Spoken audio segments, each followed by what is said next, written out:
Hello বন্ধুরা, আমি অনির্বাণ, তোমাদের friendly gardener, and welcome back to another video. কি বৃষ্টি তো নিশ্চয়ই হচ্ছে, আর আমার এখানেও বেশ ভালোই বৃষ্টি, মানে বলতে পারি বৃষ্টি হচ্ছে।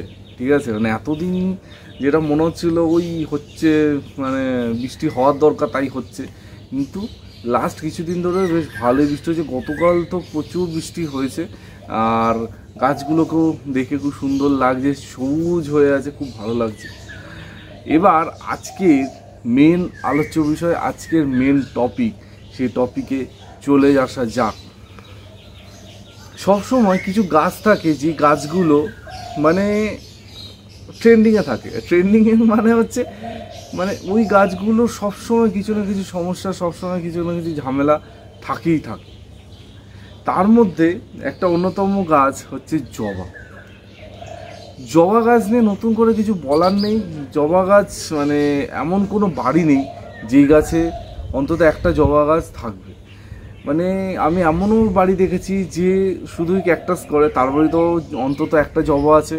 যে বনসাই করে তার বাড়িতেও জবা আছে। যে অর্কিড করে তার বাড়িতেও জবা আছে। মানে জবা হচ্ছে একটা ইউনিভার্সাল মানে ফুল গাছ আমি বলি, যেটা কিন্তু সবার বাড়িতে আছে। আর জবা থাকলে থাকে বিভিন্ন রকম সমস্যা, তার সাথে বিভিন্ন বিভিন্ন রকম কি বলবো জানার বিষয় জবা থেকে তৈরি হয়। তো লাস্ট কিছুদিন ধরে জবা নিয়ে প্রচুর প্রশ্ন এসছে, প্রচুর উত্তর আমি দিয়েছি, কিন্তু ইদানিং প্রশ্নর সংখ্যা এত বেশি বাড়তে আরম্ভ করেছে, তাই ভাবলাম থাক, আর ওরমভাবে উত্তর দিয়ে লাভ নেই, একটা ভিডিওই বানানো যাক। তো জবা নিয়ে আজকে বিভিন্ন কথা হবে, জবার বিভিন্ন সমস্যা নিয়ে আলোচনা করা হবে, আর জবাতে কি করলে এখন ভালো তোমরা ফুল পাবে সেই সব কিছু আজকে কিন্তু তোমাদের বলে দেবো। তো পুরো ভিডিওটা দেখতে থাকো। পুরো ভিডিওটা দেখলে ডেফিনেটলি তোমাদের জবা নিয়ে যদি কোনো সমস্যা থাকে তোমাদের দূর হয়ে যায়। জবা গাছে সব থেকে বেশি যে প্রশ্নটা এসছে সেই প্রশ্ন উত্তর আমি শেষে দেবো। সেটা হচ্ছে, অনির্বাণ আমার জবা গাছে ফুল আসছে না। এই প্রশ্ন উত্তর শেষে পাবে।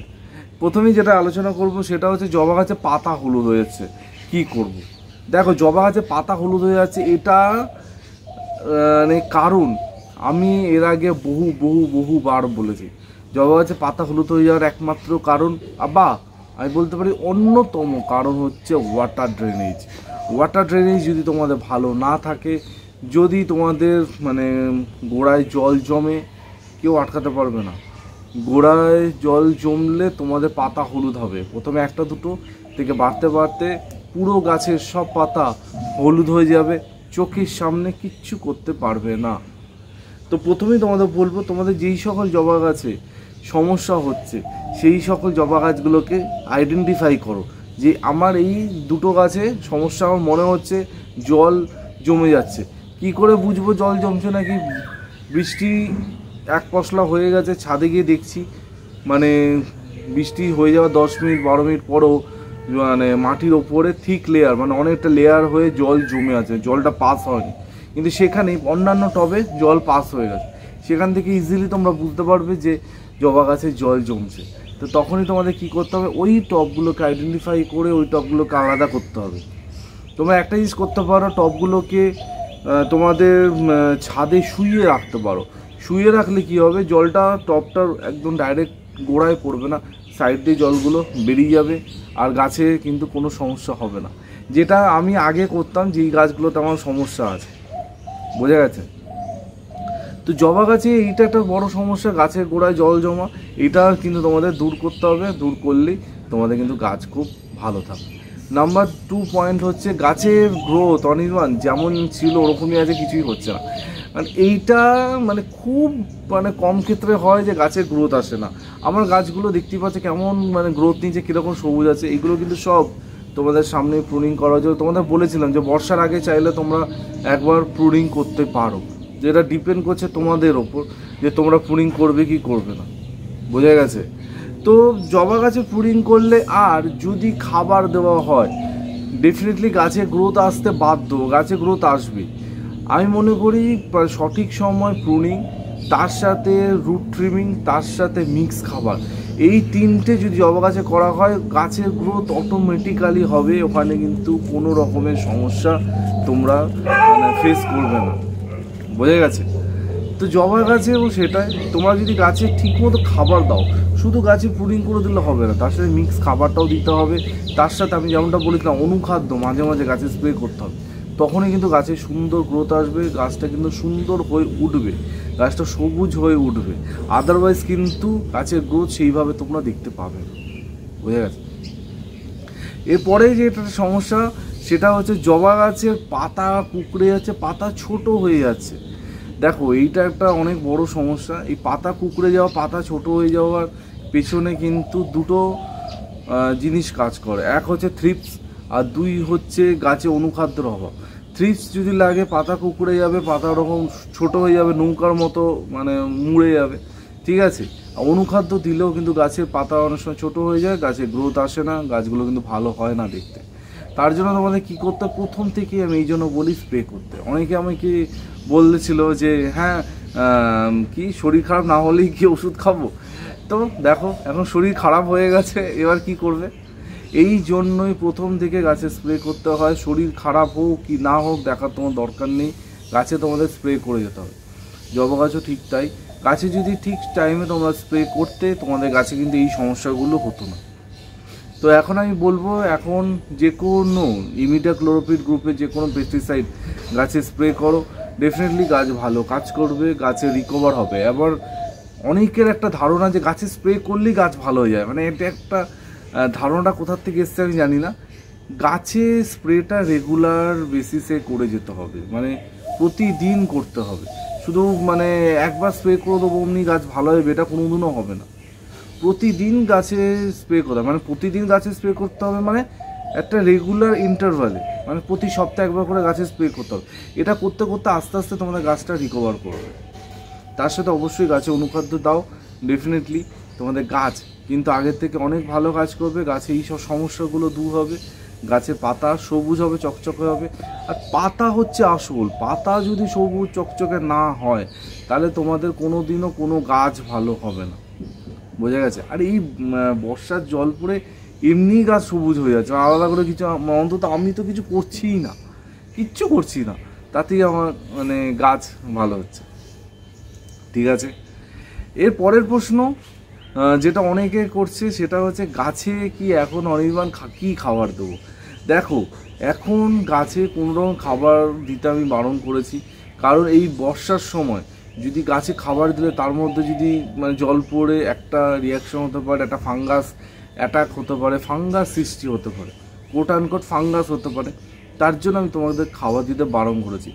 এবার ধরো 2-3 দিন ধরো বৃষ্টি হচ্ছে না, মাটি একদম শুকিয়ে গেছে, ড্রাই হয়ে গেছে, তখন তোমরা লিকুইড খাওয়া দিতে পারো, কিন্তু সেটা মনে হয় না হবে, কারণ এখন রোজ বৃষ্টি হচ্ছে, তো খাবার দেওয়ার কোনো প্রশ্নই থাকে না। এই জন্য আমি তোমাদের মানে শুরুতেই বলেছিলাম, মানে বর্ষা শুরুর আগেই বলেছিলাম ভালো করে খাবার দিয়ে দিতে, ফলে কী হতো তোমাদের গাছগুলো ভালো থাকতো, গাছগুলো সুন্দর থাকতো।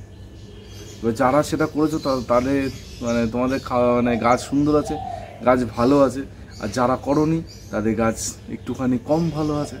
ঠিক আছে, এই জন্য ফ্রেন্ডলি গার্ডেনের কথা শুনতে হয়, যখন যেটা বলবো সেটা যদি করে ফেলো তোমাদের কোনো রকমের সমস্যা হবে না। এখন কোনো রকমের খাবার দিতে যাবে না। আবার তোমরা কিন্তু খাবার কবে দেবে না, বর্ষাটা সম্পূর্ণভাবে চলে যাবে তারপর গিয়ে তোমরা খাবার দেবে। এখন কিন্তু কোনো রকমের খাবার দাবার দিতে যেও না। আমি জানি তোমরা আমাকে অনেক রকমের জিনিস মানে বলছো, আমি সেগুলো তার একদম মানে ক্লিয়ারলি বলতে পারছি না। তো একটা কথাই বলবো, যাকে ফলো করার একজনকে ফলো করো, ঠিক আছে? সবার ভিডিও বা সবার মানে পোস্ট যদি দেখতে চাও তাহলে কিন্তু কোনোদিনও ভালো কাজ করতে পারবে না। বাকিটা আই থিঙ্ক তোমরা বুঝে গেছেন কি বলতে চাইছি, ঠিক আছে? আর এই ব্যাপারে কিছু বললাম না। এবার লাস্ট পয়েন্ট যেটা আমি বলেছিলাম যে লাস্টে বলবো, সেটা হচ্ছে জবা গাছের ফুল আসছে না। অনির্বাণ কী করলে ফুল আসবে? তুমি কিছু একটা বলে দাও যেটা দিলেই ম্যাজিকের মতো ফুল আসবে। হ্যাঁ, ম্যাজিকের মতো ফুল আসবে, কিন্তু সেটার পরিচর্যা তোমাদের সারা বছর করতে হবে। এমন কোনো কিছু নেই যেটা মানে দিলেই রাতারাতি তোমাদের জবা গাছে ফুল চলে আসবে। আর সবথেকে বড় কথা, এই যে বর্ষার সময়টা, এই বর্ষার সময়টা হচ্ছে ফলিয়েজের সময়, মানে এই সময় গাছে ফলিয়েজের ওপর বেশি গাছ জোর দেবে। আর যদি তুমি গাছে পর্যাপ্ত পরিমাণে খাবার দিয়ে রাখো, মানে বর্ষা শুরুর আগে ভালো করে খাবার দিয়েছো, মিক্স খাবার দিয়েছো, লিকুইড খাবার দিয়েছো, তার সাথে অনুখাদ্য গাছে স্প্রে করছো টাইম টু টাইম, তোমাদের গাছে ফুল হবে। এবার তুমি এগুলো কিছুই করোনি, এখন হঠাৎ করে তোমার মনে হচ্ছে যে গাছে ফুল আসছে না, তাহলে হবে না। তার জন্য তোমাদের বলবো গাছ এখন যেরকম বাড়ছে বাড়তে দাও, কিচ্ছু করতে চেও না। অনেকে আবার বলছে যে এখন কি অনির্বাণ পুডিং করা যাবে, যখন যা খুশি করা যায় না, সব কিছুর একটা নিয়ম আছে, সব কিছুর একটা রুলস আছে, বোঝা গেছে? গাছ প্রুনিং করার সময় আমি তোমাদের বলেছিলাম হয় ফেব্রুয়ারি মাসে করো বা বর্ষার আগে করো। তো আমার গাছগুলো কিন্তু সেই সময় প্রুনিং করা, কিছু গাছ আগে প্রুনিং করেছি কি, আর কিছু গাছ ঠিক বর্ষার আগে আমি প্রুনিং করেছিলাম। আমার গাছের গ্রোথ তোমরা তো দেখতেই পাচ্ছ, গাছের গ্রোথ কীরকম আছে, কতটা সুন্দর আছে, একদম সবুজ চকচকে যাকে বলে আমার গাছ কিন্তু সেরকমই আছে। গাছে কোনো রকমের সমস্যা, কোনো রকম ঝামেলা নেই। আর সত্যি কথা বলতে আমি ফুল নেওয়ার জন্য প্রেশার ক্রিয়েটও করছি না যে এইটা স্প্রে করে দিলাম, এনপিকে স্প্রে করে দিলাম, একটুখানি পটাশ দিলাম, ঠিক আছে, আমি করছি না। কারণ আমি চাই এই বর্ষায় গাছটা গ্রোথ নিক, গাছটা সুন্দর হোক, গাছটা সবুজ হয়ে উঠুক। এই বর্ষাটা কেটে গেলে ডেফিনেটলি ফুল আসবে, আর তখন কি কি খাবার দিতে হবে, কী স্প্রে করতে হবে সেগুলো আমি বলে দেবো। কিন্তু মানে তোমাদের যদি মনে হয় না আমার ফুল চাই একদম ফুল হচ্ছে না, এর সত্যি কথা বলতে আমার কাছে ফুল হচ্ছে। আমার যত দেশি জবা গাছগুলোতে যেগুলো ফুল হচ্ছে, তারপর hybrid Pune variety, Bangalore variety তো মাঝে মাঝে 2-4টে করে ফুল ফুটছে, দেশিতে তো প্রচুর ফুল ফুটছে দেশি জবাতে, ঠিক আছে। এবার কারো যদি মনে হয় না আমার ফুল চাই অনির্বাণ অন্তত 2-4টে তো ফুল ফুটুক, তাহলে আমি বলবো তোমরা একটা কাজ করতে হতো, তোমরা কিন্তু 0-52-34 এনপিকে 0-52-34 গাছে স্প্রে করতে পারো, 00-50 গাছে স্প্রে করতে পারো। এগুলো দিলে তোমাদের গাছে কিন্তু ফুল আসার সম্ভাবনা অনেকটাই বাড়বে। তার সাথে অবশ্যই ভালো মানের অনুখাদ্য কিন্তু গাছে দিতে হবে, যাতে ফুলগুলো থাকে, ফুলের কুড়িগুলো যেন থাকে। অনেকে বলছে কুড়ি ঝরে আছে, কুড়ি ঝরে যাওয়ার একটা কারণ হচ্ছে জল, গোড়ায় যদি জল জমে কুড়ি ঝরবে, ঠিক আছে, এটা কিছু করার নেই। তাছাড়া তোমরা যদি অনুখাদ্য যদি রেগুলার বেসিসে না দাও, গাছে অনুখাদ্যর অভাব হলেও ফুলের কুড়ি ঝরে যাবে, বোঝা গেছে? তো থাম্বনেইলে তোমাদের বলেছিলাম 5টা কারণ বলবো যাতে তোমাদের বর্ষায় তোমাদের জবা গাছ ভালো থাকে, বর্ষায় জবা গাছে ফুল পাও। কিন্তু আই থিঙ্ক 7-8টা পয়েন্ট আমি বলে দিয়েছি। আমার মনে হয় এই যে 7-8টা পয়েন্ট যেটা বললাম, এর মধ্যেই তোমাদের সমস্যাও কিন্তু লুকিয়ে আছে। এবার তোমরা আইডেন্টিফাই করো তোমাদের কোন গাছে কোন সমস্যাটা হচ্ছে, সেই বুঝে কিন্তু গাছটাকে পরিচর্যা করো, তোমাদের গাছ কিন্তু ভালো থাকবে। আরও একবার তোমাদের বলবো, গাছ এখন ফলিয়েজের সময়, গাছে এখন ফলিয়েজ হবে, গাছ সবুজ হবে, গাছ তার গ্রোথিংয়ের ওপর ধ্যান দেবে, ঠিক আছে। তোমরা এখন সেইটাকেই এনজয় করো, মানে আলাদা করে কিছু প্রেশার ক্রিয়েট করো না, ফলে কিন্তু হিতে বিপরীত হতে পারে। আর যারা সারা বছর কিছু করো না, ভাবো যে বর্ষার জল পড়লেই মানে কী বলবো ঝুড়ি ফুল হবে, এটা কিন্তু কোনোদিনও হবে না। একটা গাছ ভালো করতে গেলে সারা বছর পরিচর্যার মধ্যে দিয়ে রাখতে হয়। হঠাৎ করে তোমার মনে হলো যে গাছে ফুল আসছে না কেন, এরকমভাবে কিন্তু হবে না। তো ঠিক আছে, বর্ষাটা চলে যাক, তোমরা আবার নতুন করে পরিচর্যা শুরু করো, ডেফিনেটলি তোমাদের গাছ সুন্দর হয়ে উঠবে, গাছ কিন্তু খুব ভালো হয়ে উঠবে, ঠিক আছে। তো এই বলে আজকে ভিডিওটা এখানে এন্ড করছি। এরপরেও তোমাদের যদি জবা, টগর, বেলি, জুঁই কোনো গাছ থেকে কোনো সমস্যা থাকে, কোনো প্রশ্ন থাকে, নির্দ্বিধায় তোমাদের ফ্রেন্ডলি গার্ডেনারকে করতে ভুলো না। তোমাদের ফ্রেন্ডলি গার্ডেনার তোমাদের সব প্রশ্নের উত্তর দিয়ে দেবে। কালকে আবার একটা ভালো দুর্দান্ত ভিডিওর সাথে অনির্বাণ চলে আসবে ঠিক সকাল 11টায়। টিল দেন সবাই ভালো থেকো আর সবুজে দেখো, ততক্ষণের জন্য বাই বাই।